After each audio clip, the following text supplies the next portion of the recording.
Hello students. शिक्षा coaching classes के YouTube channel में मैं आपका स्वागत करती हूँ। स्टूडेंट्स, मैंने इसके पहले आपको class 12 subject physics question bank 2020-21 जो गवर्नमेंट की तरफ से जारी किया गया है कोविड-19 को देखते हुए, इसके सभी ऑब्जेक्टिव टाइप क्वेश्चन को मैंने सॉल्व करवा दिया है यूनिट 1 से लेकर के 9 तक के। और इसमें पूरे चैप्टर 13 चैप्टर इंक्लूड हैं। कुछ चैप्टर रिमूव कर दिए गए हैं, तो उनको छोड़कर टोटल 13 चैप्टर के मैंने ऑब्जेक्टिव टाइप क्वेश्चन को बेसिक के साथ में आपको हल करना सिखाया है। आइए आज हम क्वेश्चन बैंक के 3 मार्क्स के क्वेश्चन को हल करना सीखते हैं। कुछ कॉन्सेप्ट जो है उनको मैं आपको क्लियर करवाती हूँ। तो हम शुरू करते हैं क्वेश्चन बैंक का यूनिट फर्स्ट। और यूनिट फर्स्ट में मैंने 1 मार्क्स के क्वेश्चन आपको बता दी थी, ठीक है। 1 मार्क्स के क्वेश्चन के आंसर चाहे तो मैं फिर से रिपीट कर देती हूँ। फर्स्ट, वायु में स्थित एकांक धनावेश से निकलने वाले संपूर्ण विद्युत फ्लक्स का मान कितना होता है? तो इसका मान होता है 1/ε0 गुना। ओके, एप्सिलॉन 0 का मात्रक क्या होता है? तो कूलम स्क्वायर प्रति न्यूटन मीटर स्क्वायर। विद्युत क्षेत्र का मात्रक क्या होता है? तो विद्युत क्षेत्र का जो मात्रक होता है वो होता है न्यूटन प्रति कूलम, ठीक है। नेक्स्ट, एक कूलम आवेश में इलेक्ट्रॉनों की संख्या होती है 6.25 इंटू 10⁻18। नेक्स्ट, बिंदु आवेश Q के कारण r दूरी पर विद्युत क्षेत्र की तीव्रता E, option number second, E समानुपाती 1/r²। नेक्स्ट, आवेश का विमीय सूत्र, तो आवेश का विमीय सूत्र होता है AT। ओके, चलो आइए अब हम चलते हैं लघुत्तरीय प्रश्न। 3 अंक के हैं ये सभी प्रश्न, इनको मैं आपको समझाती हूँ। तो पहला प्रश्न हम लेकर चलते हैं, विद्युत आवेश के गुण लिखिए, ठीक है। विद्युत आवेश के गुण लिखिए। तो सबसे पहले तो आपको ये पता होना चाहिए कि विद्युत आवेश क्या होता है, ठीक है। अगर उसकी परिभाषा आपको पता है तो आप उसके गुण को लिख सकते हो, ठीक है स्टूडेंट्स। तो देखिए, विद्युत आवेश आवेश होता क्या है एक्चुअल में, ठीक है। आवेश जो है, जैसे हम अगर बालों में कंघी करते हैं तो कंघी जो है वो धूल के कणों को अपनी ओर आकर्षित करने लगता है। तो कंघी ऐसा क्यों करता है? क्योंकि कंघी में क्या उत्पन्न हो जाता है? आवेश, ठीक है। आवेश कितने प्रकार के होते हैं? 2 प्रकार के, एक धनावेश और एक ऋणावेश। आपने कक्षा 11वीं में पढ़ा होगा कि जो परमाणु होते हैं उसमें इलेक्ट्रॉन और प्रोटॉन और न्यूट्रॉन होता है। तो इलेक्ट्रॉन के ऊपर माइनस चार्ज होता है, प्रोटॉन के ऊपर प्लस चार्ज होता है, और जो न्यूट्रॉन है उसके ऊपर कौन सा चार्ज होता है? 0 चार्ज होता है, ठीक है। मतलब जो न्यूट्रॉन है वो कैसा होता है? उदासीन होता है। कैसा होता है? उदासीन होता है, ठीक है। ये आपने पढ़ा है। यहाँ पे सबसे पहले जो हमने गुण लिखे हैं, तो इसका पहला गुण ये है कि जो विद्युत आवेश है उसका क्वांटीकरण किया जा सकता है। और जब हम क्वांटीकरण करते हैं तो क्वांटीकरण करने के बाद में Q इक्वल आता है ±N/E, ठीक है। तो E पता है आपको, यहाँ पे क्या है? इलेक्ट्रॉन, ठीक है। और N है एनी नंबर्स, नेचुरल नंबर्स, ठीक है। प्लस माइनस जो है वो चार्ज है, प्लस चार्ज और माइनस चार्ज मीन्स धनावेश और ऋणावेश। ओके, नेक्स्ट गुण है आवेश संरक्षण का सिद्धांत। अगर हम देखें तो आवेश को ना तो उत्पन्न कर सकते हैं ना ही नष्ट कर सकते हैं, ठीक है। नेक्स्ट गुण है विद्युत आवेश योज्य होता है, अर्थात किसी भी पदार्थ में कुल आवेश उसके विभिन्न भागों में उपस्थित आवेश के बीजीय योग के बराबर होता है, ठीक है। तो 3 मार्क्स के हैं, इसलिए इसमें 3 गुण हैं आपके पास में, तो तीनों को आपको अच्छे से याद रखना है। आइए स्टूडेंट, मेरे साथ फिर से रिपीट करिए। पहला, आवेश का क्वांटीकरण अर्थात Q इक्वल ±N/E। आप इसको अपने शब्दों में लिख सकते हो कि विद्युत आवेश का क्वांटीकरण किया जाता है। दूसरा, आवेश संरक्षण का सिद्धांत, आवेश को ना तो उत्पन्न किया जा सकता है ना ही नष्ट किया जा सकता है। तो आप ये लिख सकते हैं कि विद्युत आवेश आवेश संरक्षण के सिद्धांत का पालन करता है, ठीक है। नेक्स्ट है विद्युत आवेश योज्य होता है। योज्य का मतलब होता है कि किसी भी पदार्थ में कुल आवेश उसके विभिन्न भागों में, ठीक है, कोई भी पदार्थ हो, कोई भी धातु हो, तो जो कुल आवेश है इसका जो टोटल हम करेंगे जोड़कर इसको जब निकालेंगे, तो ये कुल आवेश जो है उसके विभिन्न भागों में उपस्थित आवेश के बीजीय योग के बराबर होता है। ठीक है, तो इस तरह से आप 3 गुण को याद कर लीजिए, 4 याद कर लीजिए चाहे तो आप। वैसे 3 मार्क्स का है, 3 नंबर का है, तो आपको 3 नंबर, अगर 3 पॉइंट लिखोगे तो आपको पूरे पूरे सही नंबर मिलेंगे। ठीक है स्टूडेंट्स, उसके बाद में क्वेश्चन बैंक का जो दूसरा क्वेश्चन है 3 मार्क्स में, वो है विद्युत क्षेत्र की परिभाषा, मात्रक एवं विमीय सूत्र लिखिए। देखिए, विद्युत क्षेत्र की बात हो रही है यहाँ पे, इसके पहले विद्युत आवेश की बात हो रही थी। ठीक है, विद्युत क्षेत्र, तो अब कैसे पता करेंगे कि विद्युत क्षेत्र कहाँ होगा, ठीक है, कितना फैला होगा, कहाँ तक उसका प्रभाव होगा। तो इसके लिए अगर हम किसी भी क्षेत्र में कोई आवेश को लेकर जाएंगे और उस आवेश पर जो बल लगेगा, मतलब जो बल का उसको अनुभव होगा उस आवेश को, ठीक है, जहाँ तक वो बल का अनुभव करेगा वही जो है विद्युत क्षेत्र कहलाएगा।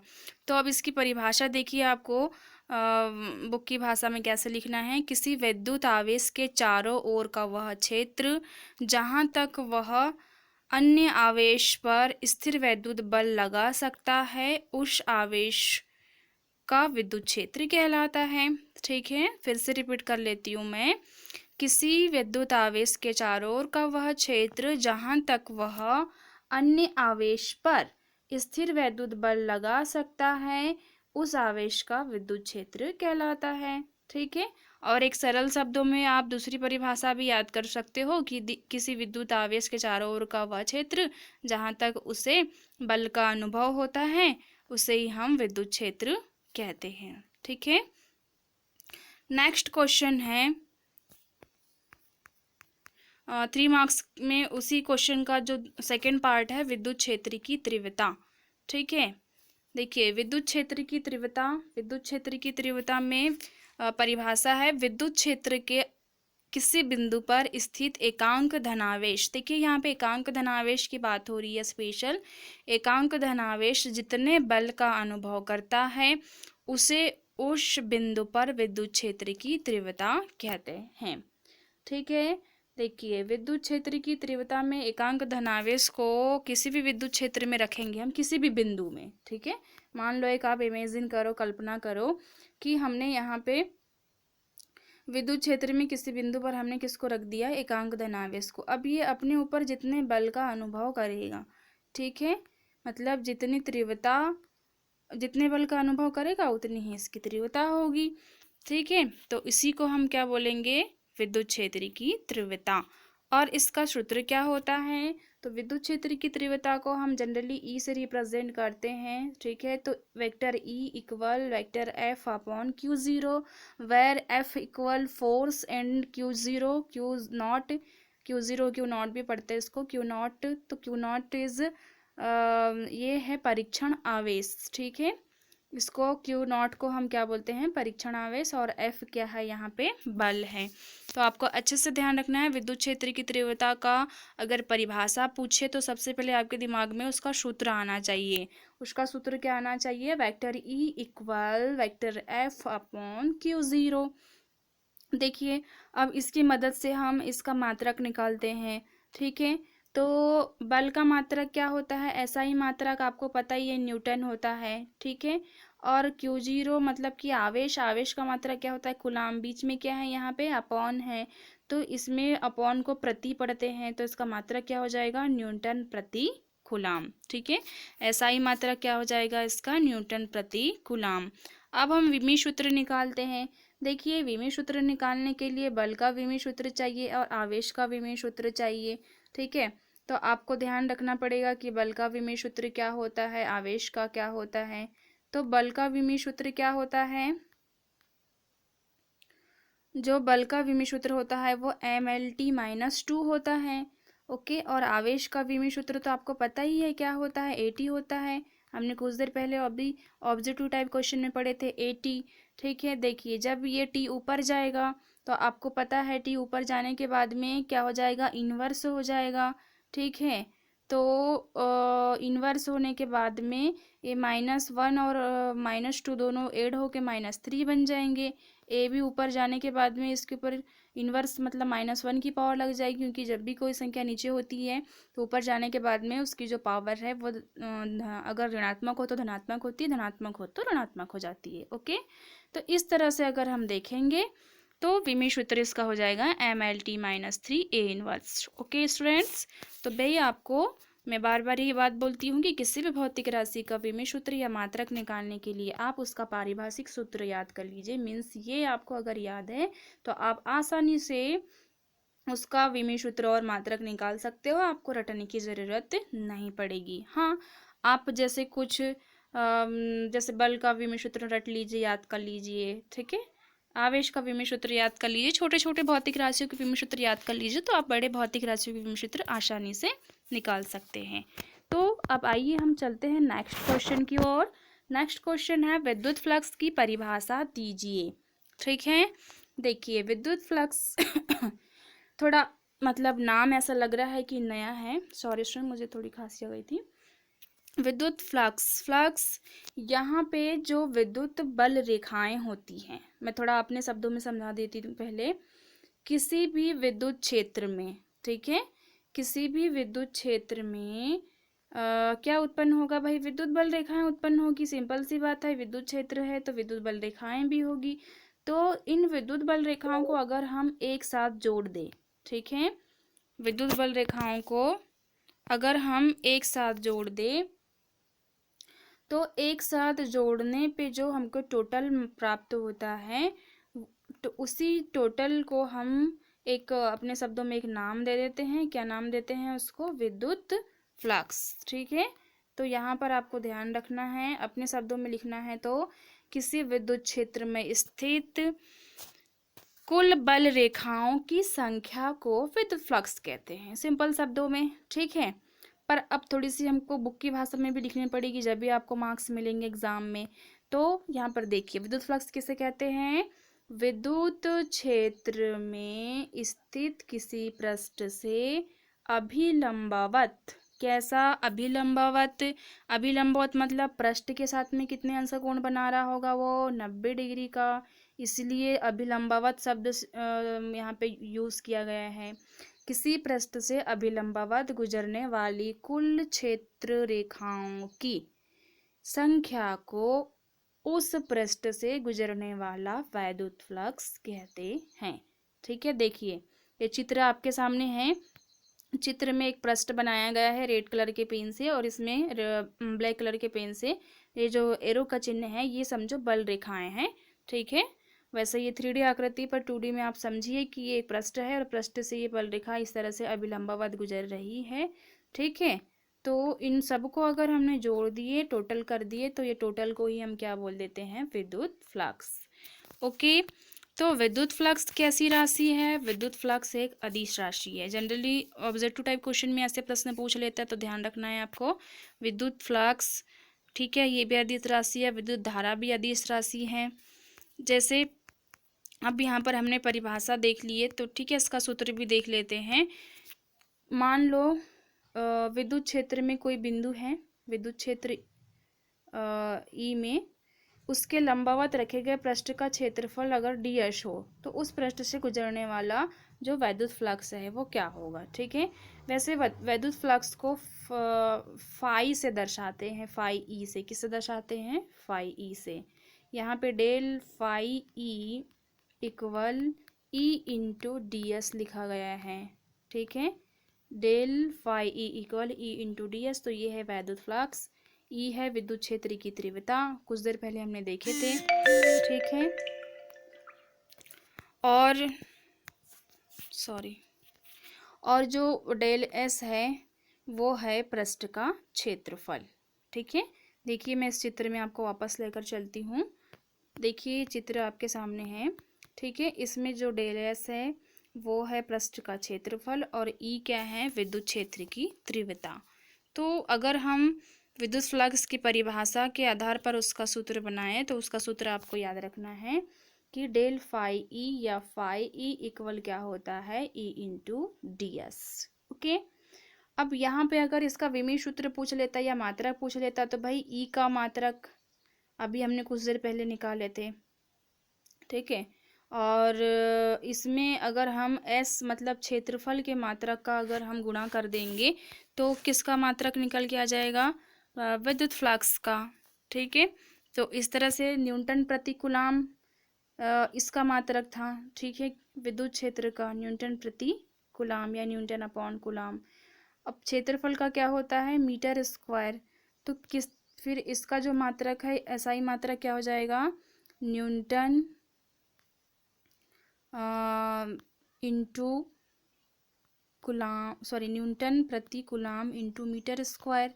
या हम इसको कैसे लिख सकते हैं, इसको लिख सकते हैं newton into coulomb inverse into metre minus 2, ठीक है, newton into coulomb inverse into metre minus 2। इस तरह से भी आप इसके एसआई मात्रक को लिख सकते हो, ठीक है।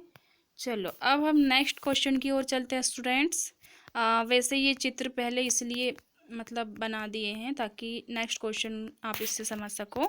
देखो आपका जो नेक्स्ट क्वेश्चन था क्वेश्चन बैंक में वो था विद्युत बल रेखाओं के गुण लिखिए, ठीक है। किसके गुण लिखना था आपको, विद्युत बल रेखाओं के गुण, ठीक है।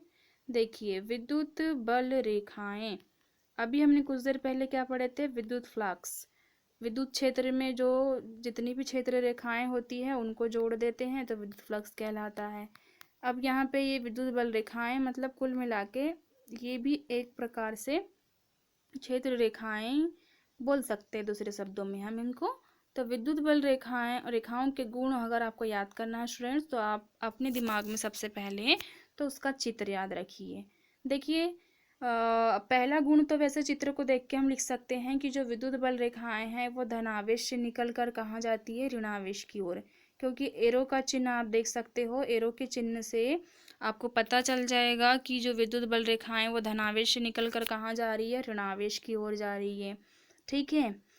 विद्युत बल रेखाएं एक दूसरे को कहीं पर भी प्रतिच्छेद नहीं करती है। देखिए कहीं पर भी एक दूसरे को काटी क्या, बिल्कुल नहीं, ठीक है। तो इस तरह से दूसरी मतलब तीसरा गुण आप लिख सकते हो कि विद्युत बल रेखाएं लचकदार डोरी की भांति, सॉरी लचकदार डोरी की भांति धनावेश से निकल कर कहाँ जा रही है, ऋणावेश की ओर जा रही है, देखिए, ठीक है।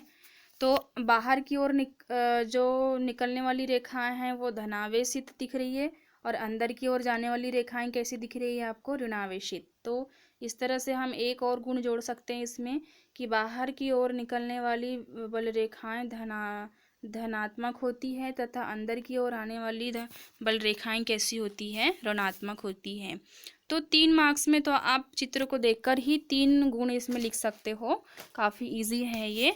लेकिन अगर ज़्यादा मार्क्स में पूछे तो आप अपने तरफ से फिर से 2-3 पॉइंट पढ़ा लीजिए, ठीक है। तो आइए हमने कुछ गुण इसके मेंशन किए हैं PDF फाइल में, तो उसको हम देखते हैं कि कौन से इसके गुण हैं, ठीक है। तो सबसे पहला गुण है विद्युत क्षेत्र रेखाएं।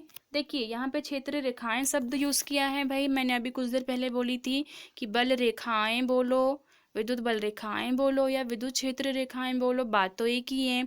तो विद्युत क्षेत्र रेखाएं धनावेश से प्रारंभ होती है और ऋणावेश पर समाप्त होती है। देखिए फर्स्ट पॉइंट भी वही है। फिर नेक्स्ट पॉइंट है एकल आवेश की स्थिति में विद्युत क्षेत्र रेखा अनंत से प्रारंभ होती है अथवा अनंत पर समाप्त होती है, ठीक है। एकल आवेश मतलब कि एकांक आवेश एकांक आवेश का मतलब आपको पता होता है जहाँ Q का मान ±1 हो, ठीक है, उसको हम क्या बोलते हैं, एकांक आवेश।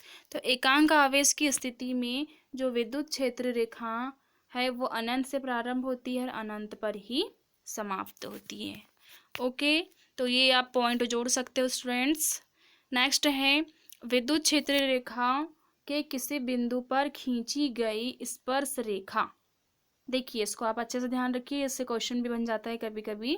विद्युत क्षेत्र रेखा के किसी बिंदु पर खींची गई स्पर्श रेखा उस बिंदु पर परिणामी विद्युत क्षेत्र की तीव्रता को प्रदर्शित करती है। सॉरी स्टूडेंट्स यहाँ थोड़ा मतलब यहाँ दिख नहीं रहा है अच्छे से, पर मैं बोल देती हूँ।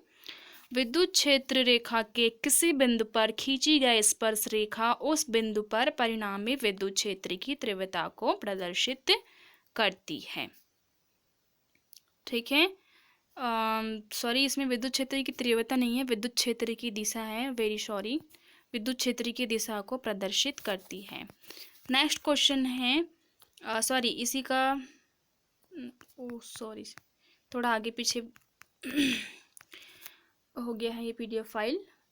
नेक्स्ट पॉइंट है, दो क्षेत्र रेखाएं एक दूसरे को कभी नहीं काटती है। ठीक है, अभी मैंने कुछ देर पहले आपको बोला था कि दो क्षेत्र रेखाएं या दो बल रेखाएं आपस में एक दूसरे को कभी भी प्रतिच्छेद नहीं करती है। ठीक है, नेक्स्ट पॉइंट है इसमें, विद्युत क्षेत्र रेखाएं खींची हुई लचकदार डोरी की तरह लंबाई में सिकोड़ने का प्रयास करती है, अतः विजातीय आवेशों में आकर्षण होता है।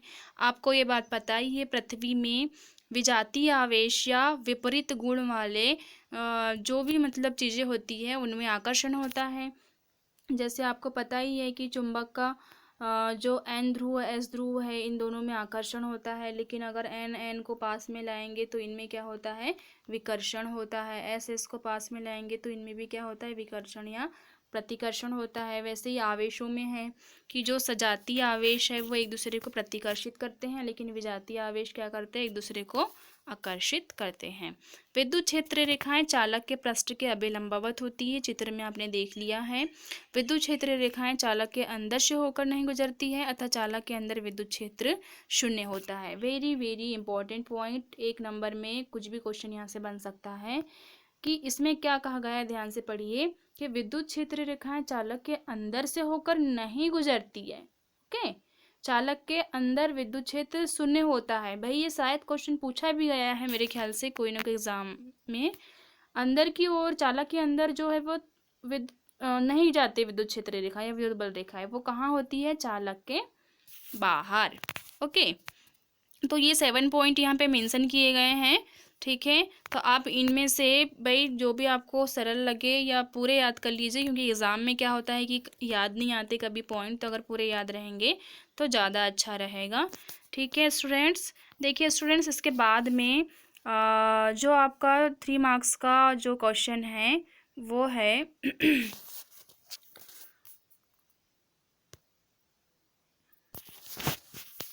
1 मिनट स्टूडेंट्स। देखिए आपका जो लघुत्तरीय प्रश्न है उसका क्वेश्चन नंबर 2 था, कूलाम का नियम लिखिए तथा इस नियम के आधार पर एकांक आवेश की परिभाषा लिखिए। एक्चुअली में ये थोड़ा बड़ा क्वेश्चन था, इसलिए मैंने इसको फर्स्ट में नहीं समझाई, तो अब मैं इसको लास्ट में समझाती हूँ। ठीक है, तो आप देखिए कि कूलाम का नियम क्या होता है, मैं आपको याद करवा दूंगी, आप मेरे साथ साथ याद करते हुए चलना। ठीक है, बार बार अगर आप पढ़ोगे तो वो चीज़ें आपको याद हो जाएगी। देखिए स्टूडेंट्स, कूलाम का नियम जैसे ही आपको मतलब सामने दिखता है प्रश्न, तो आपको सबसे पहले 2 चीज़ें याद रखना है। एक तो एफ समानुपाती Q1 Q2, और नेक्स्ट आपको याद रखना है एफ व्युत्क्रमानुपाती 1/r²। ठीक है, एफ समानुपाती Q1 Q2, और दूसरा पॉइंट याद रखना है आपको एफ व्युत्क्रमानुपाती 1/r²। ठीक है, तो देखिए सबसे पहले तो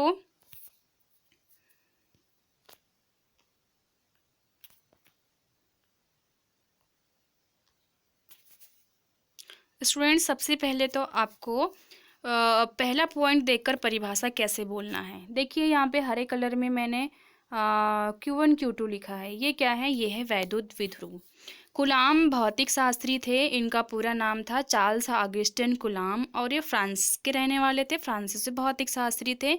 इन्होंने 2 आवेशों का अध्ययन किया। ठीक है, 2 आवेशों को कुछ दूरी पर रखकर इन्होंने अध्ययन किया, और अध्ययन करने के बाद उनके सामने 2 निष्कर्ष सामने निकल के आए। ठीक है, पहला निष्कर्ष ये था कि किन्हीं 2 बिंदु आवेशों के मध्य लगने वाला आकर्षण या प्रतिकर्षण बल का मान।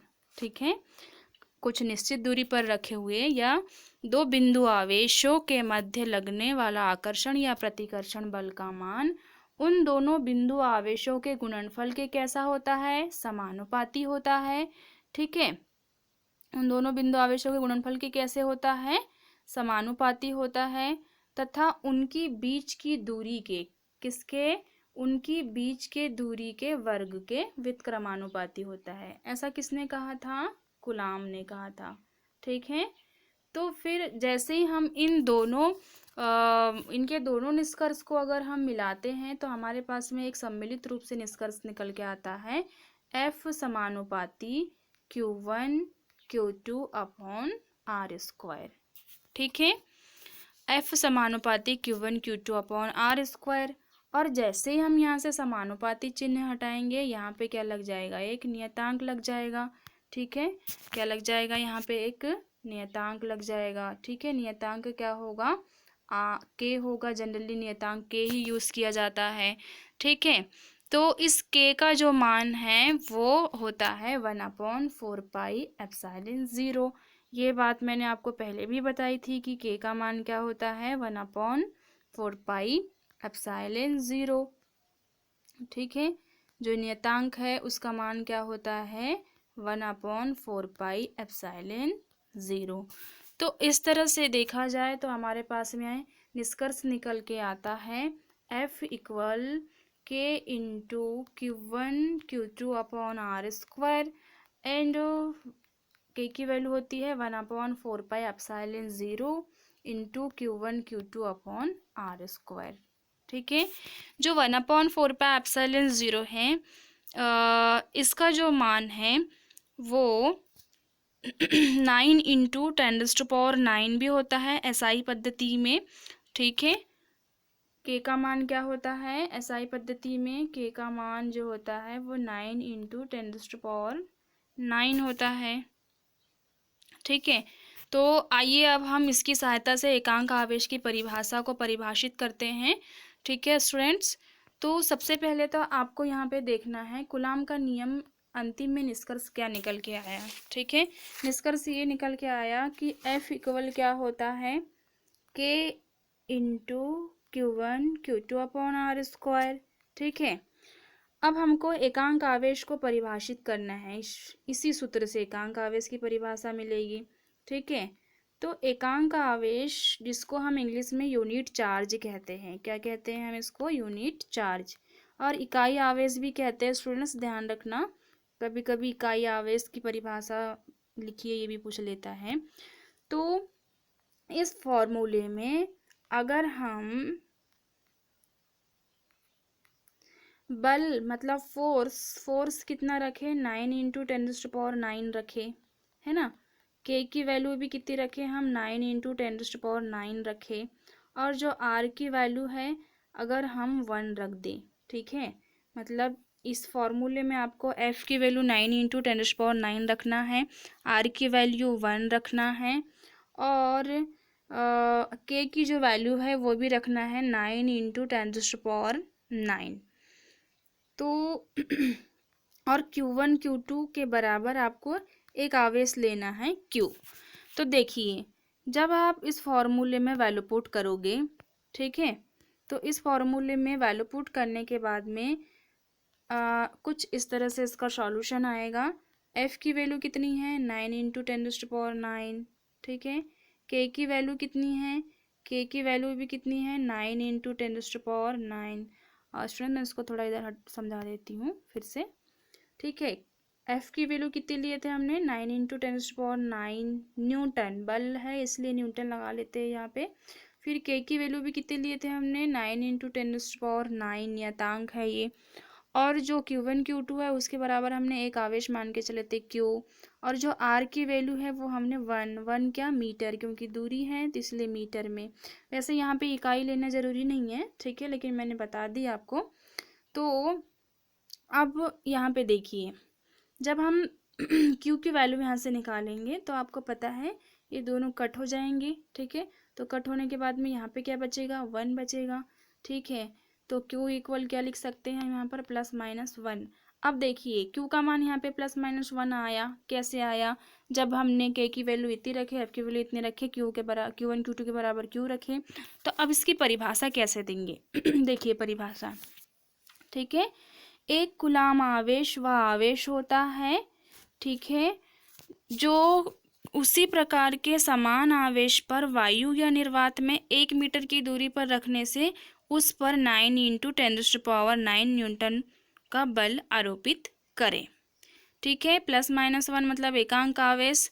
तो इस तरह से इसकी परिभाषा भी बोल सकते हैं हम।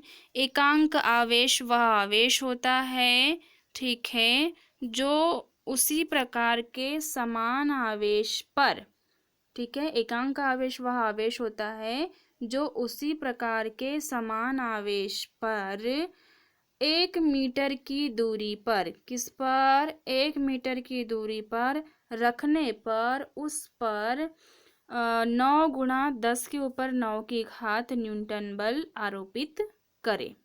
फिर से बोल देती हूँ स्टूडेंट्स, एकांक आवेश वह आवेश होता है जो उसी प्रकार के समान आवेश पर 1 मीटर की दूरी पर रखने से उस पर 9 × 10⁹ न्यूटन बल आरोपित करे।